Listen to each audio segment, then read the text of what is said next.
C'est à Lubumbashi, chef-lieu de la province du Haut-Katanga, que la ministre de l'Éducation nationale et Nouvelle Citoyenneté Raissa Malou-Dinenga a officiellement lancé ce lundi 22 juin 2026 les épreuves de la session ordinaire de l'examen d'État et du jury national du cycle cours professionnel au lycée Twendele. En présence de plusieurs autorités provinciales, la ministre a réaffirmé l'engagement du gouvernement congolais à renforcer le système éducatif national afin de former une jeunesse consciente, compétente et profondément attachée à la nation. Je voudrais d'abord rappeler que cette action s'inscrit dans la vision de son Excellence Monsieur le Président de la République, chef de l'État, Félix Antoine Tshisekedi Tshilombo, qui fait de l'éducation un levier central de transformation nationale. Cette vision nous engage à bâtir une école plus crédible, plus inclusive et plus exigeante, capable de préparer une jeunesse compétente, responsable et profondément attachée à la nation. Sur ce, je déclare officiellement lancées les épreuves de la session ordinaire de la 59e édition de l'examen d'État et du jury national du cycle court, édition 2026, sur toute l'étendue du territoire et dans des centres hors frontières. À toutes et à tous, je souhaite plein succès. Nous sommes l'éducation nationale. Nous préparons l'avenir de nos enfants. Nous construisons la nation. Je vous remercie.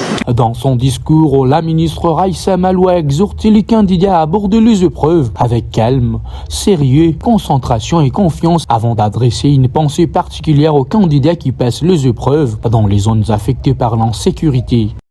Face aux multiples défis sécuritaires et sanitaires dans certaines zones nord-est du pays, Raissa Malou a rassuré que toutes les dispositions matérielles, techniques, sanitaires et sécuritaires sont déjà prises. À cette même occasion, la ministre d'État a inauguré le Centre national de correction de l'examen d'État, antenne du Haut-Katanga. Cette initiative s'inscrit dans le cadre des efforts de modernisation du système éducatif congolais et de rapprochement des services administratifs liés à l'organisation des examens nationaux. Baptisée Raissa Malou, cette infrastructure symbolise la reconnaissance de la province éducationnelle du Haut-Katanga 1 envers les réformes engagées par la ministre. Ces réformes visent notamment la modernisation du processus de correction de l'examen d'État, ainsi que la décentralisation des services éducatifs dans le but d'améliorer l'efficacité et la transparence du système d'évaluation scolaire en République démocratique du Congo. Il convient de signaler par ailleurs que conformément au calendrier scolaire 2025-2026, ces épreuves se déroulent jusqu'au jeudi 25 juin prochain. Pour cette édition,